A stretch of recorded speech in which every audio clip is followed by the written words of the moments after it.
अपनी बुद्धि से सबको हरा दो। बस 21 दिन में आपकी बुद्धि इतनी तेज हो जाएगी कि आप दूसरे लोगों को बोलने का मौका ही नहीं दोगे। बस आपको गौतम बुद्ध ने बताएं, इन आदतों को अपने जीवन में अपनाना होगा। तो चलिए जानते हैं उन आदतों के बारे में। गौतम बुद्ध की कहानियों के माध्यम से 10 आसान आदतें जो 21 दिन में आपको एक नया और बुद्धिमान इंसान बना देंगी। दोस्तों, कहानी शुरू करने से पहले कमेंट में नमो बुद्धाय लिखकर वीडियो को लाइक जरूर करें। तो चलिए शुरू करते हैं इस कहानी को। एक गुरु अपने शिष्यों को प्रवचन दे रहे थे। वो बोल रहे थे कि हजारों मील का सफर भी सिर्फ एक ही कदम से शुरू होता है।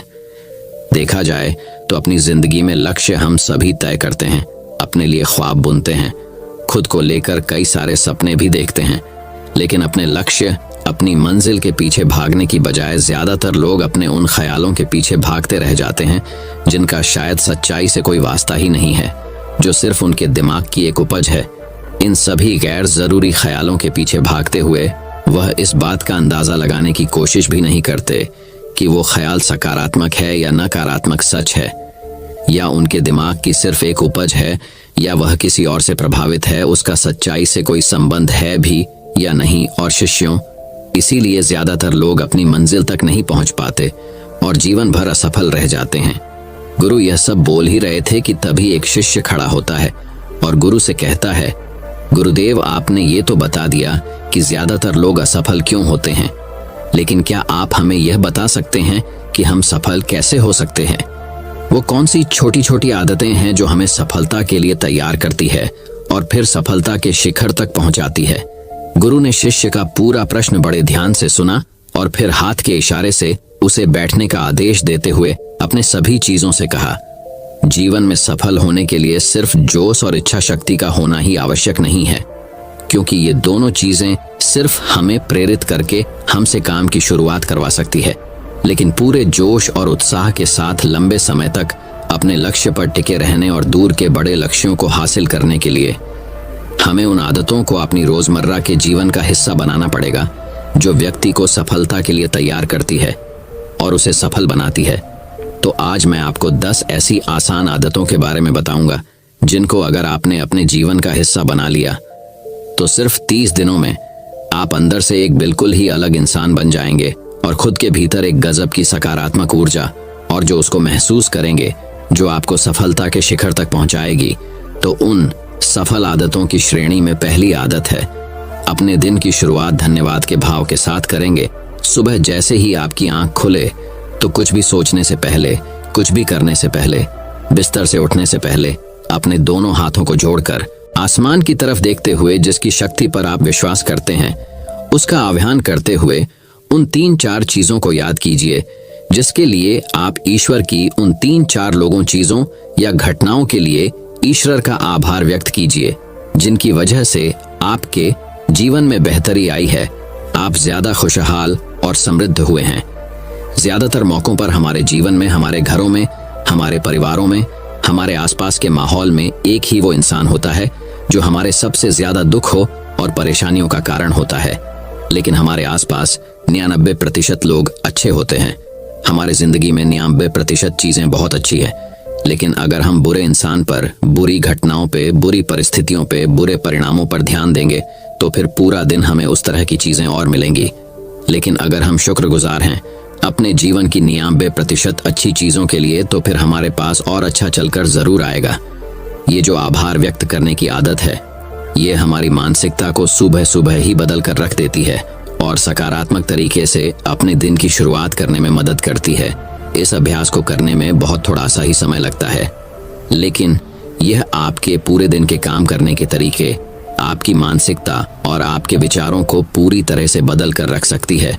सफल आदतों की श्रेणी में दूसरी आदत है, आपको हर दिन व्यायाम जरूर करना चाहिए। आप चाहे दौड़ लगाए, कसरत करें, योगासन करें या फिर प्राणायाम, लेकिन आपको हर सुबह कोई ना कोई ऐसी क्रिया जरूर करनी है जिसमें आपके शरीर को मेहनत करनी पड़े, उसे पसीना बहाना पड़े। यह इंसानी शरीर बना ही मेहनत करने के लिए है। इसे हर समय आराम देने से यह निष्क्रिय, कमजोर और रोगग्रस्त हो जाता है। व्यायाम करना न सिर्फ आपके शरीर को फायदा पहुंचाता है, बल्कि ये आपके दिमाग और आपके मानसिक क्षमताओं को बढ़ाने में भी कमाल करता है। रोज व्यायाम करने से आपका शरीर और मन मजबूत होता है। आपके अंदर एक अलग ही आत्मविश्वास और तेज का जन्म होता है जो आपकी सफलता की राह में आपके सहायक बनते हैं। सफल आदतों की श्रेणी में तीसरी आदत है, लक्ष्य निर्धारित करो और अपने दिन को योजना के अनुसार चलाओ। रात में सोने से पहले ही अगले दिन के 3 सबसे महत्वपूर्ण कामों को निश्चित कर लो और उन्हें लिख लो। फिर उसी के अनुसार अपने पूरे दिन की योजना बनाओ और उस पर अमल करो। अगर कोई व्यक्ति योजना बनाकर अपने दिन की शुरुआत नहीं करता और कोई सभी काम कभी भी करता है, तो ऐसा व्यक्ति कभी भी अपने पूरे दिन का सदुपयोग नहीं कर सकता। हालांकि ज्यादातर लोगों को पता होता है तो उनके लिए कौन सा काम महत्वपूर्ण है और कल उन्हें कौन सा काम करना चाहिए, लेकिन फिर भी वो लोग उस काम को पूरा नहीं कर पाते और उसे टालते रहते हैं। और जो व्यक्ति अपने काम को समय पर पूरा न करके उसे लगातार टालता रहता है, ऐसा व्यक्ति कभी भी बड़ी सफलता हासिल नहीं कर सकता। ज्यादातर लोगों का अपने काम को समय पर पूरा ना करना और उसे लगातार कल पर टालते रहने का सबसे बड़ा कारण है उनके अंदर आत्म अनुशासन का ना होना। क्योंकि जो व्यक्ति आत्मा अनुशासित हैं, वो अपना हर काम समय पर पूरा करता है। सफल आदतों की श्रेणी में चौथी आदत है, आपको हर दिन कुछ ना कुछ नया सीखना चाहिए या फिर कुछ ना कुछ नया पढ़ना चाहिए। अगर आप अपना दिन का समय अपने लिए कुछ नया सीखने, पढ़ने या विकास के कामों में नहीं लगा रहे हैं, तो फिर आप चाहें कितनी ऊंचाइयों पर हो, कितने ही समझदार और बुद्धिमान हो, आप जिंदगी में हारने ही वाले हैं। आप नीचे गिरने ही वाले हैं। किसी बुद्धिमान व्यक्ति ने कहा है कि सीखना कभी बंद नहीं होना चाहिए, क्योंकि लगातार अभ्यास से ही व्यक्ति महान ऊंचाइयों को हासिल कर सकता है। सीखने का कोई भी तरीका हो सकता है, जैसे अच्छी किताबें पढ़ना, अपने क्षेत्र के सबसे सफल लोगों की बातें सुनना, रोज अपने काम का अभ्यास करना इत्यादि। अगर आपको दुनिया के 1% सफल लोगों में शामिल होना है, तो लगातार सीखते रहने की आदत को अपने जीवन का अभिन्न हिस्सा बनाना ही पड़ेगा। सफल आदतों की श्रेणी में 5वीं आदत है, कम खाओ और अच्छा खाओ। यहाँ अच्छा खाने से मतलब है संतुलित आहार, यानी ऐसा भोजन जो पोषक तत्वों से भरपूर हो और आपके शरीर को कोई नुकसान न पहुंचाए। देखा जाए तो भोजन हमारे शरीर के लिए औषधि है। भोजन शरीर के लिए सब कुछ है, क्योंकि शरीर को औषधि तो हम कभी कभार ही देते हैं, लेकिन इसे भोजन हर दिन देते हैं, तो हमारा शरीर कैसा होगा, ये हमारे भोजन की गुणवत्ता और उसकी मात्रा पर निर्भर करता है। क्योंकि शरीर को चलाने वाले सारे पोषक तत्व भोजन से ही मिलते हैं। इसीलिए कोई ऐसा भोजन मत करो जिसमें कोई पोषक तत्व ही ना हो और जिसे पचाना हमारे शरीर के लिए बोझ बन जाए। ज्यादा तला भुना और बासी भोजन मत खाओ। 3 सफेद झरों से जितना हो सके उतनी दूरी बना लो। पहला सफेद जहर है चीनी, दूसरा सफेद जहर है नमक और तीसरा सफेद जहर है मैदा। चीनी और मैदा से तो हमारे शरीर को कोई भी पोषक तत्व नहीं मिलता और इन्हें पचाना भी शरीर के लिए बहुत मुश्किल होता है। इसलिए इनका सेवन कम से कम करो। भोजन मन भरने के लिए नहीं, पेट भरने के लिए करो। जब भूख लगी तभी भोजन करो और हमेशा अपनी भूख से थोड़ा सा कम खाओ। रात में जितना जल्दी हो सके उतना जल्दी भोजन करने का प्रयास करो। अपने आहार में जीवित भोजन जैसे फल, हरी सब्जियां, साबुत अनाज, सूखे मेवे भी इत्यादि का सेवन जरूर करो। सुबह उठते ही खाली पेट पानी पियो। भोजन करने से पहले पानी पियो, लेकिन भोजन करने के तुरंत बाद पानी कभी मत पियो। भोजन हमेशा शांतचित और प्रसन्न मन के साथ करो और भोजन ग्रहण करते समय उसका पूरा आनंद लो। हम जैसा अपने शरीर को भोजन देते हैं, यह उसी के अनुसार काम करने लगता है। इसीलिए अपने भोजन और उसकी गुणवत्ता का ध्यान रखो। सफल आदतों की श्रेणी में 6ठी आदत है, उनके साथ हर दिन थोड़ा सा समय बिताओ जो आपसे सच्चा प्रेम करते हैं, आपकी परवाह करते हैं, जैसे आपके माता पिता, भाई बहन या फिर आपके सच्चे मित्र। ये एक आदत आपके परिवार में खुशी और शांति लाती है। परिवारजनों के बीच प्रेम और एकता बढ़ती है, जिससे आप ज्यादा खुश और शांत रहने लगते हैं। पारिवारिक तनाव कम होने की वजह से अपने जरूरी कामों पर ज्यादा ध्यान दे पाते हैं और ज्यादा अच्छे परिणाम हासिल कर पाते हैं। सफल आदतों की श्रेणी में 7वीं आदत है, हर दिन थोड़ा सा समय खुद के लिए भी निकाले और इस थोड़े से समय में आपके साथ कोई और नहीं होना चाहिए। ये आपका अपना समय है जिसमें आप अकेले एकांत में रहेंगे, खुद के बारे में चिंतन करेंगे, खुद की अच्छाइयों और बुराइयों के बारे में विचार करेंगे, अपने भविष्य के बारे में सोचेंगे, अपने काम के बारे में सोचेंगे अपने भीतर उतरने का प्रयास करेंगे। इन एकांत के पलों का उपयोग आप खुद को और भी बेहतर तरीके से जानने और समझने में करेंगे। इस समय आप खुद की कमियों के बारे में विचार करेंगे और उन्हें कैसे ठीक कर सकते हैं, इस पर मंथन करेंगे। सफल आदतों की सूची में 8वीं आदत है समय का सही प्रबंधन करना, उसका सही उपयोग करना। जिंदगी दिनों, महीनों और सालों में गिनी जाती है, तो जिसने अपना दिन संभालना सीख लिया उसका महीना संभल जाएगा, और जिसने अपने महीने संभालने सीख लिए उसके साल संभल जाएंगे, और जिसके साल संभल गए उसकी पूरी जिंदगी संभल जाएगी। इसीलिए अपने दिन को सही तरीके से संभालना सीख लो। जो सबसे महत्वपूर्ण काम है उन्हें सबसे पहले खत्म करो। जिंदगी के किसी भी क्षेत्र में देख लो, घंटे तो सबके पास 24 ही होते हैं, लेकिन इन्हीं 24 घंटों में कुछ लोग कमाल कर जाते हैं। अपने एक हैं जीवन में ना जाने कितने सारे काम कर जाते हैं, लेकिन दूसरी तरफ ज्यादातर लोग छोटे छोटे कामों में ही उलझे रह जाते हैं और जीवन भर यही कहते रहते हैं कि इस काम के लिए समय नहीं है, उस काम के लिए समय नहीं है। तो आखिर समस्या कहाँ है? समस्या है अपने समय का सही प्रबंधन न कर पाना। सफल आदतों की श्रेणी में 9वीं आदत है रात में जल्दी सोएं और सुबह जल्दी उठे।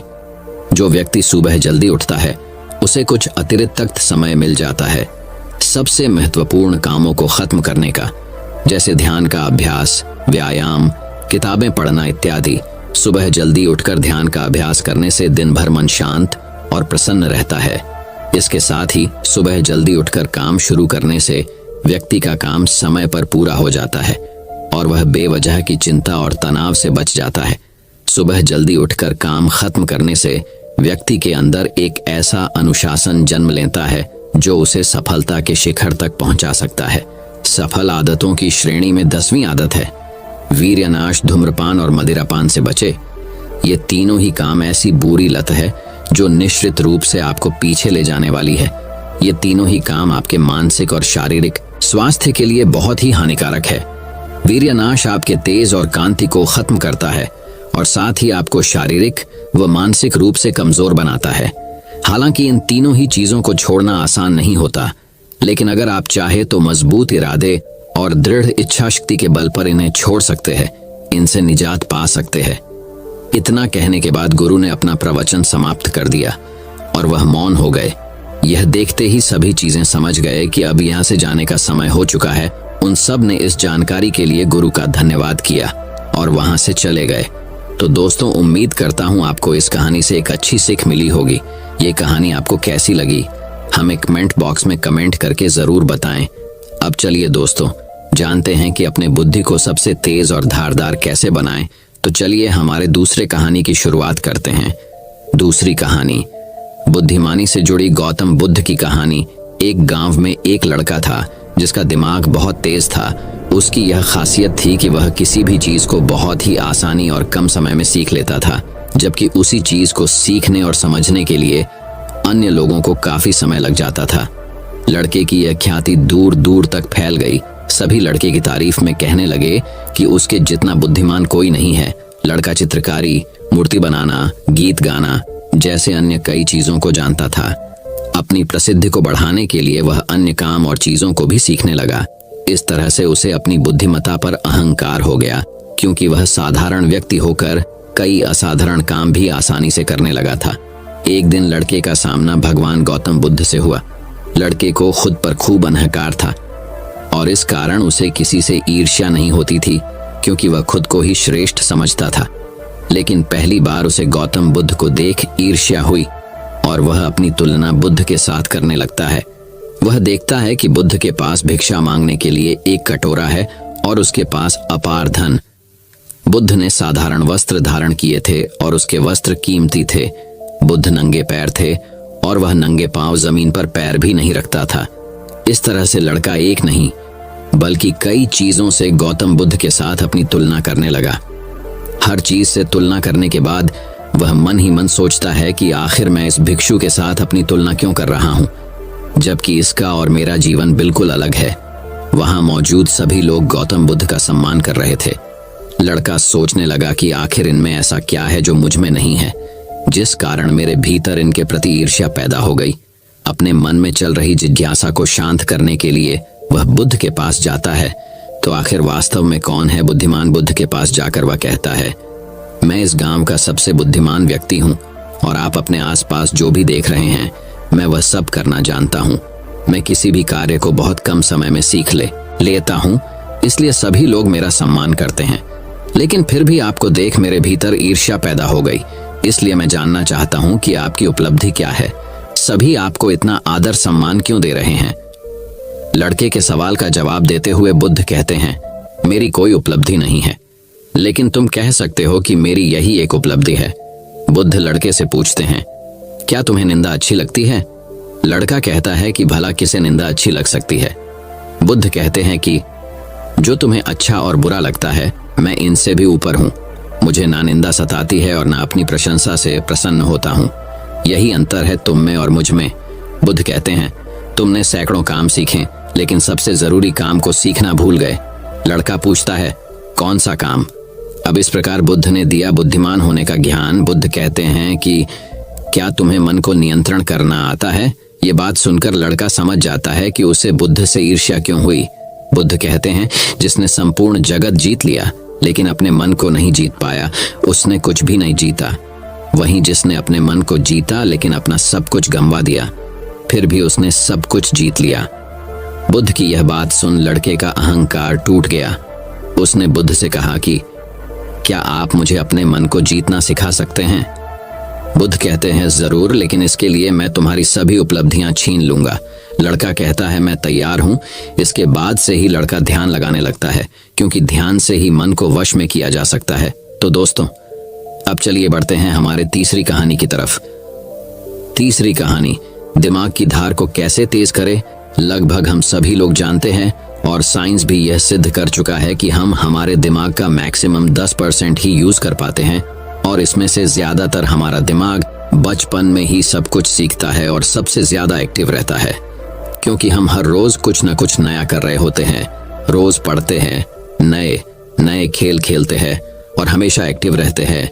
किंतु जैसे जैसे हम बड़े होते हैं हमारे रोज के कामों में इतने व्यस्त हो जाते हैं कि कुछ नया करने और सीखने का मौका ही नहीं मिलता। लेकिन यदि हम अपने दिमाग को धार देते रहे तो हम दुनिया में जल्दी आगे बढ़ सकते हैं। यह सीखा मैंने इस कहानी से। अफ्रीका में एक पेड़ काटने वाली कंपनी थी जिसमें वहां के लोग पेड़ काटने का काम करते थे, जिसमें जॉन नाम का एक वर्कर था जो पिछले 8 सालों से पेड़ काटने का काम कर रहा था। उसी कंपनी में एक बिल नाम का नया वर्कर लगता है और एक ही साल में उसकी सैलरी बढ़ जाती है और प्रमोशन भी मिल जाता है। ये बात जॉन को पता लगती है तो वह कंपनी के मैनेजर के पास जाता है और कहता है, सर, इस कंपनी में मेरे साथ अन्याय हो रहा है। मैनेजर बोलता है, नहीं जॉन, इस कंपनी को मैं मैनेज करता हूँ, ऐसा तो कुछ नहीं है। अगर तुम्हें कोई प्रॉब्लम है तो मुझे बताओ। जॉन बोलता है, सर, मैं पिछले 8 साल से काम कर रहा हूँ लेकिन मेरा प्रमोशन नहीं हुआ और सैलरी भी वही है, लेकिन बिल जो कि 1 साल पुराना ही है उसकी सैलरी बढ़ गई और प्रमोशन भी हो गया, जबकि प्रमोशन तो मेरा होना चाहिए था। इसके बाद मैनेजर बोलता है, देखो तुम बहुत ईमानदार और मेहनती हो, मैं यह बात मानता हूँ, लेकिन कंपनी के नियम के अनुसार जो ज्यादा पेड़ काटता है उसे ज्यादा सैलरी मिलती है और प्रमोशन भी जल्दी होता है। तुम पहले भी रोज 4 पेड़ काटते थे और अब भी 4 पेड़ ही काटते हो, लेकिन वह रोज 8 पेड़ काटता है, इसलिए उसे जल्दी प्रमोशन मिला। तुम भी रोज 8 पेड़ काटो, तुम्हें भी प्रमोशन मिल जाएगा। यह बात सुनकर जॉन लौट जाता है और रोज से ज्यादा मेहनत करता है और ज्यादा देर तक काम करता है। कुछ दिनों के बाद जॉन फिर मैनेजर के पास आता है और बोलता है, सर, मैं अब ज्यादा मेहनत कर रहा हूँ और ज्यादा समय तक काम करता हूँ, लेकिन फिर भी मैं रोज सिर्फ 5 पेड़ ही कर पाता हूँ। बिल रोज 8 पेड़ कैसे काटता है? मैनेजर ने कहा, यह बात तो तुम्हें बिल ही बता पाएगा, तुम बिल से जाकर पूछ लो। अगले दिन जॉन बिना संकोच किए बिल के पास जाता है और पूछता है कि बिल, तुम रोज 8 पेड़ कैसे काट लेते हो? मैं पूरी मेहनत करके भी सिर्फ 4 से 5 पेड़ ही काट पाता हूँ। क्या तुम मुझे बता सकते हो कि तुम पेड़ कैसे काटते हो? बिल कहता है, पहले तुम बताओ जॉन की तुम अपनी कुल्हाड़ी को धार कब लगाए थे? जॉन, मैंने पिछले हफ्ते ही धार लगाई थी। बिल कहता है, मैं हर पेड़ काटने के बाद 2 मिनट का समय निकालता हूँ और अपनी कुल्हाड़ी को धार देता हूँ, और जो पेड़ तुम 2 घंटे में काटते हो वह मैं 1 घंटे में ही काट देता हूँ। धार देने वाले 2 मिनट मेरे आने वाले 58 मिनट बचा देते हैं और मैं रोज 8 पेड़ काट लेता हूँ। यह सुनकर जॉन बिल को धन्यवाद देते हुए चला जाता है। सिर्फ ज्यादा समय और ज्यादा मेहनत से कुछ नहीं होने वाला, इसके साथ साथ उसे अपनी कुल्हाड़ी को धार देते रहना पड़ेगा। जब भी वह धार देना बंद कर देगा, उस समय से उसके कार्य पर प्रभाव पड़ना शुरू हो जाएगा। जॉन अपनी कुल्हाड़ी में धार देकर काम शुरू करता है और कुछ ही दिनों में वह भी प्रमोशन ले लेता है। इस कहानी से हमें ये सीख मिलती है कि दोस्तों, हमें हमेशा ही अपनी लाइफ में कुछ ना कुछ सीखते रहना चाहिए और अपने दिमाग को धार देना चाहिए, चाहे हमारी उम्र कुछ भी क्यों ना हो। मैंने कुछ दिनों पहले सत्य नाडेला, जो कि माइक्रोसॉफ्ट के सीईओ बने हैं, उनके बारे में पढ़ा था कि वह आज भी नए नए कोर्स ज्वाइन करते रहते हैं और नई नई किताबें पढ़ते हैं। उन्हें आज भी नया सीखने में कोई संकोच नहीं है और शायद इसीलिए वह इतनी बड़ी पोजीशन पर है। सक्सेस वही होते हैं जो समय के साथ बदलते हैं और प्रगतिशील रहते हैं। जिस तरह तालाब का पानी एक जगह स्थित होकर कुछ ही दिनों में सड़कर बदबू देना शुरू कर देता है, लेकिन नदी जो हमेशा बहती रहती है, प्रगतिशील होती है, उसका पानी साफ होता है। उसी तरह से जो लोग नई नई चीजें पढ़कर और सीख कर अपने दिमाग को धार देते हैं, वही दुनिया में आगे बढ़ते हैं। तो दोस्तों, चलिए बढ़ते हैं हमारे चौथी कहानी की तरफ। चौथी कहानी। दोस्तों, बहुत समय पहले की बात है का चंदनपुर नाम का एक राज्य हुआ करता था। चंदनपुर का राजा बड़ा ही दानी और प्रतापी था। उसके राज्य में सब खुशहाल थे, पर राजा एक बात को लेकर बहुत चिंतित रहा करता था कि धर्म व दर्शन पर लोगों के विचारों में सहमति क्यों नहीं बनती। एक बार राजा विभिन्न धर्मों के उपदेशकों को आमंत्रित किया और एक विशाल कक्ष में सभी को एक साथ रहने का प्रबंध करते हुए कहा, अब अगले कुछ दिनों तक सब एक साथ रहेंगे और आपस में विभिन्न धर्मों और दर्शनों पर विचार विमर्श करेंगे, और जब सभी के विचार एक मत हो जाएंगे तो मैं आपको ढेरों उपहार देकर यहाँ से विदा करूंगा। और ऐसा कहते हुए राजा वहां से चला गया। कक्ष में घोर विचार विमर्श हुआ। सभी अपनी अपनी बात समझाने में लगे रहे, पर कुछ दिन बीत जाने पर भी वे एक मत नहीं हो पाए। पड़ोसी राज्य में रहने वाले एक महात्मा जी को जब ये बात पता चली तो वह तुरंत राजा से मिलने पहुंचा। उसने कहा, हाय राजन, मैंने सुना है कि तू बड़ा दानी है, क्या तू मुझे भी दान देगा? महात्मा जी बोले, अवश्य, बताइए आपको क्या चाहिए? राजा बोला, महात्मा जी, मुझे तेरे अनाज के गोदाम से कुछ अनाज चाहिए। राजा, जी बिल्कुल, आप मेरे साथ आइए। राजा उन्हें गोदाम तक ले गया। वहां पहुंचते ही महात्मा जी बोले, अरे ये क्या राजन, तुम्हारे गोदाम में तो तरह तरह के अनाज रखे हैं, तुम इन सब की जगह कोई एक ही अनाज ही क्यों नहीं रखते? राजा को यह सुन थोड़ा अचरज हुआ और वह बोला, यह कैसे संभव है? अगर मैं गेहूं, चावल, दाल इत्यादि की जगह बस एक अनाज ही रखूंगा तो हम अलग अलग स्वाद और पोषण के भोजन कैसे कर पाएंगे? और जब प्रकृति ने हमें इतने ढेर सारे अन्न दिए हैं तो बस किसी एक अन्न का ही प्रयोग करना कहाँ की बुद्धिमानी है? महात्मा बोले, बिल्कुल सही राजन, जब तुम विभिन्न अनाजों की उपयोगिता एक से नहीं बदल सकते तो भला विभिन्न धर्मों के विचारों और दर्शनों को एक कैसे कर सकते हो? सबकी अलग अलग उपयोगिता है और वे समय समय पर मनुष्य का मार्गदर्शन करते हैं। महात्मा जी ने अपनी बात पूरी करते ही राजा को अपनी गलती का एहसास हो गया और उसने कक्ष में बंद सभी उपदेशकों से क्षमा मांगते हुए उन्हें विदा कर दिया।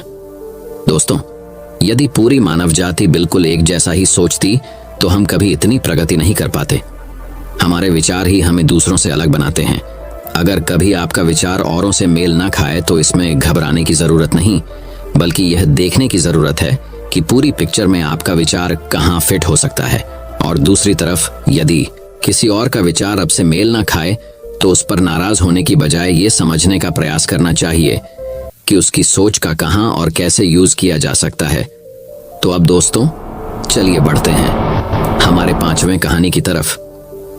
5वीं कहानी। एक बार की बात है, एक व्यापारी व्यापार करने के लिए विदेश गया हुआ था। वहां उसका कारोबार बहुत अच्छा चल रहा था। वह धन कमाने में इतना व्यस्त हो गया था कि उसे समय का भान ही न रहा। आखिर उसने एक दिन अपने घर लौटने का फैसला कर ही डाला और कमाया हुआ बहुत सारा धन लेकर घर के लिए चल पड़ा। जब घर पहुंचा तो रात हो चुकी थी। घर का मुख्य द्वार बंद था, लेकिन एक शयनकक्ष की खिड़की से रोशनी बाहर आ रही थी। उसने खिड़की में से अंदर झांक कर देखा। उसने जो देखा सहसा उसे विश्वास ही नहीं हुआ। उसे अपने पैरों के नीचे से जमीन खिसकती हुई प्रतीत होने लगी। उसने देखा कि शयन कक्ष में उसकी पत्नी के पास एक युवक भी लेटा हुआ है। ऐसी स्थिति में उसका अपनी पत्नी के चरित्र पर संदेह होना अस्वाभाविक नहीं था। व्यापारी ने विचार किया कि ऐसे घर में रहने का क्या औचित्य हो सकता है जहां ऐसी स्त्री हो। उसने फौरन निर्णय लिया कि पत्नी और उसके पास लेटे युवक को मारकर चुपचाप वापस निकल जाऊंगा और अलग घर बसाने का प्रयास करूंगा। तभी उसकी नजर शयन कक्ष की दीवार पड़ी जहां एक श्लोक लिखा था। उसने उस श्लोक को पढ़ा। श्लोक में लिखा था, सहसा विदधीत न क्रियाम विवेक परमापदाम पदम वृणुते ही विमृश्य कारणम गुण लुब्ध स्वयमेव संपद। अर्थात किसी कार्य को बिना विचारे एकाएक नहीं करना चाहिए, क्योंकि सोच विचार न करना बड़ी विपत्तियों का कारण है। जितनी भी प्रकार की संपत्तियां हैं, सोच समझकर कार्य करने वाले व्यक्तियों के गुणों से आकर्षित होकर स्वयं ही उसके पास आ जाती हैं, उसे समृद्ध कर देती हैं। यह पढ़ते ही व्यापारी ने अपना निर्णय बदल दिया और घर का दरवाजा खटखटाया। पत्नी ने दरवाजा खोलने से पहले काफी पूछताछ की और जब वह पूरी तरह से आश्वस्त हो गई कि दरवाजा खटखटाने वाला उसका पति ही है, तो उसने शीघ्रता से दरवाजा खोल दिया। पति को देखकर पत्नी की प्रसन्नता की सीमा न रही। उसने फौरन युवक को भी जगाया और पति से कहा कि ये आपका पुत्र है, जो अब पूरे 20 वर्ष का हो गया है। 18 वर्ष पहले जब आप विदेश गए थे तो ये 2 साल का था। भावातिरेक में पिता की आंखों से आंसू बहने लगे। उसने पुत्र को हृदय से लगाकर प्यार किया। अब व्यापारी का संदेह खत्म हो चुका। दोस्तों में एक श्लोक के सार्थक संदेश ने न केवल उसे पुत्र हत्या होने के पाप से बचा लिया, अपितु उसकी गृहस्थी भी उजड़ने से बच गई। विमर्शकारिता अर्थात सोच समझकर कार्य करना व क्षिप्रकारिता अर्थात जल्दबाजी न करना महान गुण है। जीवन में भ्रांतियां अथवा समस्याएं उत्पन्न होना स्वाभाविक है। जब अचानक कोई भ्रांति उत्पन्न हो जाए अथवा समस्या आ खड़ी होती है तो हम घबरा जाते हैं और फौरन प्रतिक्रिया करते हैं। इससे कई बार समस्या सुधरने की बजाय और बिगड़ जाती है। अतः हमें कभी भी बिना पर्याप्त विमर्श किए कोई कार्य नहीं करना चाहिए। कहा गया है कि जल्दी का काम शैतान का होता है। जिस प्रकार से रोग का उपचार करने के लिए उसका सही निदान अनिवार्य है, उसी तरह से कोई समस्या हो अथवा भ्रांति को दूर करने के लिए भी पर्याप्त विचार विमर्श करना अत्यंत आवश्यक है। दोस्तों, मैं उम्मीद करता हूँ कि यह कहानी सुनने से आपके जीवन में अच्छे बदलाव आए होंगे। आपको इस वीडियो से क्या सीखने मिला, ये कमेंट करके जरूर बताएं और अपने परिवार, दोस्तों या आपके करीबी इंसान के साथ ये कहानी शेयर करके उन्हें भी इस ज्ञान से परिचित करवाएं। बाकी अगर आपको यह वीडियो दिल से अच्छी लगी हो तभी इस वीडियो को लाइक कर देना, और आपने अब तक इस चैनल को सब्सक्राइब न किया हो तो चैनल को सब्सक्राइब भी जरूर कर देना। आपका हर दिन शुभ हो और खुशियों से आपका जीवन भरा रहे। धन्यवाद। नमो बुद्धाय।